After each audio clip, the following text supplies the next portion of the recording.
1500 metre நீளமுள்ள ராட்சத குழாயை கடலுக்குள் இழுக்க போராடிய பொக்லைன் இயந்திரம் 3 நாட்களின் போராட்டத்தை வெற்றிகரமாக முடித்த சந்தோஷத்தில் துள்ளி குதித்த பொறியாளர்கள்.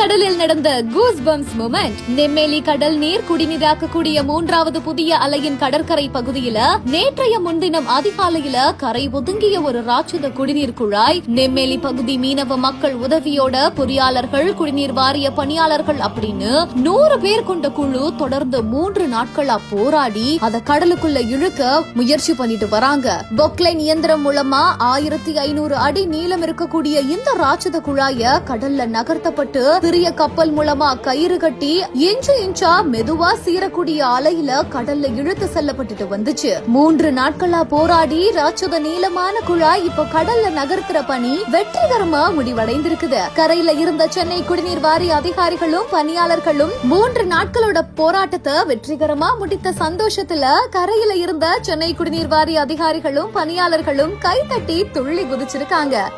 MCR Pure Cotton Club, formals and casual shirts.